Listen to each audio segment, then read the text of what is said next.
ಸ್ನೇಹಿತರೆ ನಮಸ್ಕಾರ. ಬದುಕಲು ಕಲಿಯಿರಿ ಪುಸ್ತಕದ ಧ್ವನಿ ಸುರುಳಿಯಲ್ಲಿ ಈ ದಿನ ಬೆಳಕನ್ನು ತನ್ನಿ ಹೇಗೆ ಎಂದು ನೋಡೋಣ. ಸ್ನೇಹಿತರೆ, ನೀವು ನನ್ನ ಯೂಟ್ಯೂಬ್ ಚಾನಲ್ ಸಬ್ಸ್ಕ್ರೈಬ್ ಮಾಡಿಕೊಳ್ಳಿ ಹಾಗೂ ನಿಮ್ಮ ಸ್ನೇಹಿತರೊಂದಿಗೂ ಹಂಚಿಕೊಳ್ಳಿ. ಬೆಳಕನ್ನು ತನ್ನಿ. ಮನುಷ್ಯರಲ್ಲಿರುವ ದೌರ್ಬಲ್ಯವನ್ನು ಕುರಿತು ಚಿಂತಿಸುವುದೇ ಔಷಧವಲ್ಲ, ಶಕ್ತಿಯನ್ನು ಕುರಿತು ಚಿಂತಿಸುವುದೇ ಪರಿಹಾರೋಪಾಯ. ಮನುಷ್ಯರಿಗೆ ಅವರಲ್ಲಿ ಆಗಲೇ ಅಡಗಿ ಇರುವ ಶಕ್ತಿಯನ್ನು ಕುರಿತು ಬೋಧಿಸಿ ಮನುಷ್ಯರನ್ನು ಪಾಪಿಗಳು, ನೀಚರು ಎಂದು ಹೇಳುವುದಕ್ಕೆ ಬದಲಾಗಿ ವೇದಾಂತವು ನೀನು ಆಗಲೇ ಪರಿಶುದ್ಧ, ಪರಿಪೂರ್ಣ, ಯಾವುದನ್ನು ಪಾಪ, ದೋಷ, ದೌರ್ಬಲ್ಯವೆಂದು ಕರೆಯುವಿರೋ ಅದು ನಿನಗೆ ನಿಜವಾಗಿ ಸೇರಿದ್ದಲ್ಲ ಎಂದು ಸಾರುತ್ತದೆ. ಇತರರಿಗಾಗಲಿ ನಿಮಗೆ ನೀವೇ ಆಗಲಿ ದರಿದ್ರ, ದುರ್ಬಲ ಎಂದು ಹೇಳಬೇಡಿ. ಹಾಗೆಂದು ಹೇಳಿದ್ದು ಸ್ವಾಮಿ ವಿವೇಕಾನಂದರು. ಶತಮಾನಗಳಿಂದ ಕೋಣೆಯೊಂದರಲ್ಲಿ ಕತ್ತಲೆ ಕವಿದುಕೊಂಡಿದೆ. ನೀವು ಅಲ್ಲಿಗೆ ಹೋಗಿ ಅಯ್ಯೋ ಕತ್ತಲೆ ಕತ್ತಲೆ ಎಂದು ಅಳಲು ಪ್ರಾರಂಭಿಸಿದರೆ ಏನು ಪ್ರಯೋಜನ? ಅಥವಾ ಕತ್ತಲೆಯನ್ನು ತೀವ್ರವಾಗಿ ಬೈದು ಭಂಗಿಸಿದರೆ ಏನು ಮಾಡಿದ ಹಾಗಾಯಿತು? ಬೆಳಕನ್ನು ತನ್ನಿ, ಕತ್ತಲೆ ಕೂಡಲೇ ಮಾಯವಾಗುವುದು. ಮನುಷ್ಯರನ್ನು ಉನ್ನತ ಮಟ್ಟಕ್ಕೆಳೆಯುವ ಅಥವಾ ಪರಿವರ್ತಿಸುವ ಉಪಾಯ ಇದು. ಜನರಿಗೆ ಉನ್ನತವಾದುದು ಯಾವುದೆಂಬುದನ್ನು ಸೂಚಿಸಿ. ಮೊದಲು ಮನುಷ್ಯರಲ್ಲಿ ವಿಶ್ವಾಸವಿಡಿ. ಮನುಷ್ಯ ನೀಚತೆಯ ಆಳಕ್ಕೆ ಮುಳುಗಿದವನು ಎಂಬ ನಂಬಿಕೆಯಿಂದ ಏಕೆ ಸುಧಾರಣಾ ಕಾರ್ಯಕ್ರಮವನ್ನು ಪ್ರಾರಂಭಿಸಬೇಕು? ಅತಿ ದುಷ್ಟತನ ವ್ಯಕ್ತಗೊಳಿಸುವವನಲ್ಲೂ ನಾನು ನನ್ನ ನಂಬಿಕೆಯನ್ನು ಕಳೆದುಕೊಂಡವನಲ್ಲ. ಮೊದಲು ನನ್ನ ನಂಬಿಕೆಯು ಆಶಾಜನಕವಾಗಿರದಿದ್ದರೂ ಕೊನೆಯಲ್ಲಿ ನಂಬಿಕೆಗೆ ಅನುಗುಣವಾಗಿಯೇ ಯಶಸ್ಸು ದೊರಕಿರುವುದನ್ನು ಕಂಡಿದ್ದೇನೆ ಎಂದು ಸ್ವಾಮೀಜಿ ಹೇಳಿದರು. ಮಾನವನ ಸಾಮರ್ಥ್ಯದಲ್ಲಿ ವಿಶ್ವಾಸವಿಡಿ. ಪ್ರಾಜ್ಞನಲ್ಲೂ ಅಜ್ಞನಲ್ಲೂ ಒಬ್ಬನು ದೇವತೆಯಾಗಿ ಕಂಡರೂ ಇನ್ನೊಬ್ಬನು ದೆವ್ವವಾಗಿ ಕಂಡರೂ ಅವನ ಆಂತರ್ಯದಲ್ಲಿ ಅದಾಗಲೇ ಅಡಗಿರುವ ಪರಿಪೂರ್ಣತೆಯಲ್ಲಿ ನಂಬಿಕೆಯನ್ನಿಡಿ. ಮೊದಲು ಆತನಲ್ಲಿ ವಿಶ್ವಾಸವಿಡಿ. ಆ ಬಳಿಕ ಅವನಲ್ಲಿ ದೋಷ ಕಂಡುಬಂದರೆ, ಅವನು ತಪ್ಪುದಾರಿಯನ್ನು ಹಿಡಿದರೆ, ಅವನು ಅಸಾಧುವೂ ನೀಚವೂ ಆದ ಸಿದ್ಧಾಂತಗಳನ್ನು ಅನುಸರಿಸಿದರೆ ಅವೆಲ್ಲಕ್ಕೂ ಕಾರಣ ಅವನ ನೈಜ ಸ್ವಭಾವ ಅಲ್ಲವೆಂದೂ ಉತ್ತಮ ಆದರ್ಶ ಅವನ ಮುಂದಿಲ್ಲದಿರುವುದೇ ಆಗಿದೆ ಎಂದು ತಿಳಿಯಿರಿ. ಹೌದು, ಸನ್ಮಾರ್ಗವನ್ನು ಕಾಣಲಾರದ್ದರಿಂದಲೇ ಅಲ್ಲವೇ ಅವನು ದುರ್ಮಾರ್ಗವನ್ನು ಅವಲಂಬಿಸಿದ್ದು? ತಪ್ಪನ್ನು ತಿದ್ದುವ ರೀತಿ ಇದೊಂದೇ. ದುರ್ಮಾರ್ಗದಲ್ಲಿ ನಡೆಯುತ್ತಿರುವವನಿಗೆ ಸನ್ಮಾರ್ಗವನ್ನು ತೋರಿಸಿ. ಅಲ್ಲಿಗೆ ನಿಮ್ಮ ಕೆಲಸ ಮುಗಿಯಿತು. ಅವನು ಎರಡು ಮಾರ್ಗಗಳನ್ನು ಹೋಲಿಸಿ ನೋಡಿ, ತನ್ನಲ್ಲಿ ಮೊದಲು ಇದ್ದ ಅಸತ್ಯವನ್ನು ನೀವು ನೀಡಿದ ಸತ್ಯವನ್ನು ಸರಿದೂಗಲಿ. ಆಗ ನೀವು ಅವನಿಗೆ ತಿಳಿಸಿರುವುದು ಸತ್ಯವಾಗಿದ್ದರೆ ಅಸತ್ಯವು ಮಾಯವಾಗಲೇಬೇಕು. ಬೆಳಕು ಕತ್ತಲನ್ನು ಓಡಿಸಲೇಬೇಕು. ಸತ್ಯವು ಶ್ರೇಯಸ್ಸನ್ನು, ಬಲವನ್ನು, ವಿಜಯವನ್ನು ಎಂದಾದರೂ ವ್ಯಕ್ತಪಡಿಸಲೇಬೇಕು ಎಂದು ಅವರು ಹೇಳಿದರು. ಮುಂದಿನ ವಿಷಯ, ದಡ್ಡನು ಧೀರನಾದ. ನಮ್ಮ ಆಶ್ರಮ ನಡೆಸುವ ಒಂದು ಹಾಸ್ಟೆಲ್ನಲ್ಲಿ ಒಬ್ಬ ವಿದ್ಯಾರ್ಥಿಯಲ್ಲಾದ ಆಮೂಲಾಗ್ರ ಬದಲಾವಣೆಯನ್ನು ಕುರಿತು ಸೋದರ ಸ್ವಾಮೀಜಿ ಒಮ್ಮೆ ಹೇಳಿದ್ದರು. ಅವರ ಮಾತಿನಲ್ಲೇ ಆ ಘಟನೆಯನ್ನು ಇಲ್ಲಿ ನೀಡುತ್ತಿದ್ದೇನೆ. ಒಂದು ದಿನ ಹಾಸ್ಟೆಲ್ನ ಎಲ್ಲ ಹುಡುಗರನ್ನು ಹತ್ತಿರ ಕುಳ್ಳಿರಿಸಿಕೊಂಡು ಮಾತನಾಡುತ್ತಿದ್ದೆ. ನಮ್ಮ ದೇಶದಲ್ಲಿ ಎಷ್ಟು ಮಂದಿ ಹುಡುಗರಿಗೆ ಒಳ್ಳೆಯ ರೀತಿಯ ಅಧ್ಯಯನ ಮಾಡಲು ಅವಕಾಶವಿದೆ ನೋಡಿ. ಮನೆಯವರಿಗೆ ಓದು ಬರಹ ಬಾರದು. ದೂರದಲ್ಲಿರುವ ಹಳ್ಳಿಯ ಶಾಲೆ, ಅಲ್ಲಿ ಸೌಕರ್ಯ ಸಾಲದು. ತಪ್ಪದೇ ಶಾಲೆಗೆ ಹೋಗಲು ಅನುಕೂಲವಿಲ್ಲ. ಶಾಲೆಗೆ ಹೋದರೆ ಒಬ್ಬರೋ ಇಬ್ಬರೋ ಅಧ್ಯಾಪಕರು 200 ಮಕ್ಕಳಿಗೆ ಪಾಠ ಹೇಳಬೇಕು.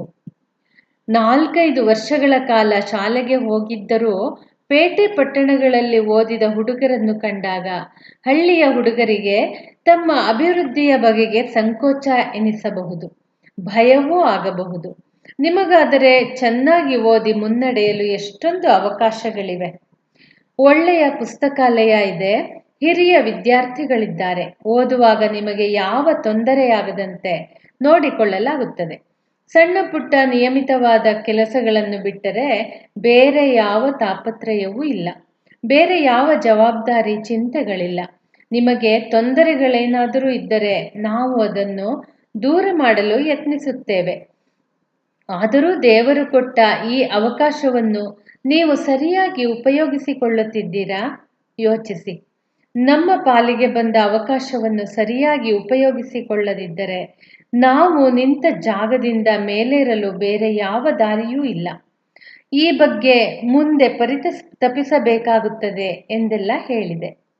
ಹುಡುಗರೆಲ್ಲರೂ ಮೌನವಾಗಿ ಆಲಿಸುತ್ತಿದ್ದರು. ರಾತ್ರಿ 9 ಹೊತ್ತಿಗೆ 7ನೇ ತರಗತಿಯಲ್ಲಿ ಓದುತ್ತಿದ್ದ ಹುಡುಗ ನಿರಂಜನ ನನ್ನ ಕೋಣೆಯೊಳಗೆ ಬಂದು, ಸ್ವಾಮೀಜಿ, ನಿಮ್ಮ ಹತ್ತಿರ ಒಂದು ವಿಚಾರ ಕೇಳಬೇಕು ಎಂದಿದ್ದೇನೆ, ಕೇಳಲೆ ಎಂದ. ಖಂಡಿತವಾಗಿ ಕೇಳಬಹುದು ಎಂದೆ. ದಯವಿಟ್ಟು ನನಗೊಬ್ಬನಿಗೆ ಸ್ವಲ್ಪ ಲೆಕ್ಕ ಹೇಳಿಕೊಡುತ್ತೀರಾ ಎಂದು ಬಹಳ ದೈನ್ಯದಿಂದ ಕೇಳಿದ. ಆಗಲಿ, ಹೇಳಿಕೊಡುತ್ತೇನೆ. ನಿತ್ಯವೂ ಅರ್ಧ ಗಂಟೆ ಅದಕ್ಕಾಗಿ ಮೀಸಲಿಡುತ್ತೇನೆ. ಏನೂ ಸಂಕೋಚ ಬೇಡ. ಊಟವಾದ ಮೇಲೆ ಬಾ ಎಂದೆ. ಹಾಸ್ಟೆಲ್ನಲ್ಲಿ ಚೆನ್ನಾಗಿ ಅಧ್ಯಯನ ಮಾಡದ ಸೋಮಾರಿ, ದಡ್ಡ, ಪರೀಕ್ಷೆಯಲ್ಲಿ ಕಾಪಿ, ಮೇಷ್ಟ್ರಿಗೆ ಟೋಪಿ ಎಂಬೆಲ್ಲ ಬಿರುದುಗಳನ್ನು ಪಡೆದ ಹುಡುಗ ಅವನು ಎಂಬುದು ನನಗೆ ತಿಳಿದ ವಿಷಯವೇ ಆಗಿತ್ತು. ಸಮಯಕ್ಕೆ ಸರಿಯಾಗಿ ಅವನು ಪುಸ್ತಕ, ಪೆನ್ಸಿಲ್ಗಳನ್ನು ತೆಗೆದುಕೊಂಡು ನನ್ನ ಕೋಣೆಯಲ್ಲಿ ಹಾಜರಾದ. ಅವನ ಗಣಿತ ಜ್ಞಾನದ ಮಟ್ಟ 3ನೇ ತರಗತಿಯಷ್ಟು ಇರಬಹುದು, ಅದಕ್ಕಿಂತ ಹೆಚ್ಚಿನದಲ್ಲ. ಇವನಿಗೆ ಗಣಿತ ಬೋಧನೆ ಮಾಡಿ ಪರೀಕ್ಷೆಯಲ್ಲಿ ಪಾಸು ಮಾಡಿಸಲು ನನ್ನಿಂದ ಸಾಧ್ಯವಾಗುವುದೇ ಹೇಗೆ ಎಂಬ ಯೋಚನೆ ಮನಸ್ಸಿನಲ್ಲಿ ಸುಳಿದು ಮಾಯವಾಯಿತು. ಗಣಿತ ಕಲಿಸಲು ಸಾಧ್ಯವಾಗಲಿ ಬಿಡಲಿ, ಆಗಲೇ ಲೆಕ್ಕದಲ್ಲಿ ತಲೆ ಇಲ್ಲ, ಮನಸ್ಸು ಕೊಟ್ಟು ಕಲಿಯುವುದಿಲ್ಲ, ತಲೆಯಲ್ಲಿ ಹುಲ್ಲು ಮಿದುಳಿಲ್ಲ ಮುಂತಾದ ವಾಕ್ಯಗಳಿಂದ ಆಘಾತವಾದ ಆತನ ಮನಸ್ಸಿಗೆ ಇನ್ನಷ್ಟು ತಿರಸ್ಕಾರದ ಮಾತುಗಳನ್ನಾಡಿ ನೋಯಿಸಲು ನಾನು ಸರ್ವಥಾ ಸಿದ್ಧನಿರಲಿಲ್ಲ. ಏಕೆಂದರೆ ನಾನು ಬುದ್ಧಿವಂತರೆನಿಸಿಕೊಂಡ ಹೆಚ್ಚಿನವರ ಅನಾವಶ್ಯಕ ಅಹಂಕಾರದಿಂದ ನೊಂದವನು. ಬುದ್ಧಿವಂತರು ಸರಳರು, ನಿರಹಂಕಾರಿಗಳು, ನಿರಾಡಂಬರಿಗಳು ಆಗಿದ್ದರೆ ಚಿನ್ನ ಪರಿಮಳಿಸದಂತೆ ಎಂಬುದನ್ನು ಕಂಡವನು. ನಿಂದೆಯ ನುಡಿಯನ್ನು ಕೇಳಿ ನೊಂದು ಕಂಡ ಆತನಿಗೆ ಹೇಗಾದರೂ ಮಾಡಿ, ಎಷ್ಟೇ ಕಷ್ಟಪಟ್ಟಾದರೂ ಕಲಿಸಲು ಸಾಧ್ಯವೇ ಎಂದು ನೋಡಬೇಕು ಎಂಬ ಹಂಬಲ ಉದಿಸಿತು. ಏನೇ ಆಗಲಿ ಪ್ರಯತ್ನಿಸಿ ನೋಡೋಣ ಎಂದು ತೋರಿತು. ಸುಮಾರು 3.5 ತಿಂಗಳ ಕಾಲ ಒಂದು ದಿನವೂ ತಪ್ಪದೆ ನಿಷ್ಠೆಯಿಂದ ಅವನು ಲೆಕ್ಕ ಹೇಳಿಸಿಕೊಳ್ಳಲು ಬಂದ. ಆತನಲ್ಲಿ ಮೊದಲು ಆತ್ಮವಿಶ್ವಾಸ ಮತ್ತು ಅಭಿರುಚಿ ಉಂಟಾಗಲೆಂದು ಅವನು ಒಂದೂ ತಪ್ಪು ಮಾಡಲು ಸಾಧ್ಯವಿರದಂತಹ ಸುಮಾರು 100 ಲೆಕ್ಕಗಳನ್ನು ಕೊಟ್ಟಿದ್ದೆ. ಈ ಲೆಕ್ಕಗಳು ಮೊದಲು ಬಹಳ ಸುಲಭವಾಗಿದ್ದು 50ರ ನಂತರ ಕ್ರಮವಾಗಿ ಸ್ವಲ್ಪ ಕಠಿಣವಾಗಿದ್ದವು. ಮೊದಲ ದಿನ ಸುಮಾರು 10 ಲೆಕ್ಕಗಳನ್ನು ಸರಿಯಾಗಿ ಮಾಡಿದಾಗ, ವೆರಿ ಗುಡ್, ಸರಿಯಾಗಿ ಮಾಡಿದೆ, ನಿನಗೆ ಲೆಕ್ಕದಲ್ಲಿ ಅಭಿರುಚಿ ಇದೆ ಎಂದೆ. 100 ಲೆಕ್ಕಗಳನ್ನು ತಪ್ಪಿಲ್ಲದೆ ಮಾಡುವಂತಾಗಬೇಕೆಂಬುದು ನಾನು ಹಾಕಿಕೊಂಡ ಯೋಜನೆಯಾಗಿತ್ತು. ದೇವರ ದಯೆಯಿಂದ ಅದು ಯಶಸ್ವಿಯಾಯಿತು. 100 ಲೆಕ್ಕಗಳನ್ನು ತಪ್ಪಿಲ್ಲದೆ ಮಾಡಿ ಮುಗಿಸಿದ ಮೇಲೆ, ಯಾರಯ್ಯ ನಿನಗೆ ಲೆಕ್ಕ ಮಾಡಲು ಬರುವುದಿಲ್ಲ ಎಂದು ಹೇಳಿದವರು? ನೀನು ಒಂದೇ ಒಂದು ತಪ್ಪು ಮಾಡಲಿಲ್ಲ ನೋಡು, ಈ ಬಾರಿ ನಿನಗೆ 70% ಬಂದಿದೆ ಪರೀಕ್ಷೆಯಲ್ಲಿ ಎಂದೆ. ಅವನ ಆತ್ಮವಿಶ್ವಾಸ ಚಿಗುರಿ ಉತ್ಸಾಹ ಗರಿಗೆದರುವುದನ್ನು ನೋಡಿ ನನಗೆ ಸಂತೋಷವಾಯಿತು.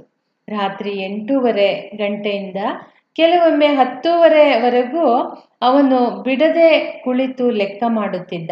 ಮುಂದೆ ಅವನು 4 ತಿಂಗಳ ನಂತರ ಪರೀಕ್ಷೆಯಲ್ಲಿ ಕಾಪಿ ಹೊಡೆಯದೆ ಸ್ವಂತ ಬುದ್ಧಿಯನ್ನು ಉಪಯೋಗಿಸಿ 100ರಲ್ಲಿ 70 ಅಂಕಗಳನ್ನು ಪಡೆದ.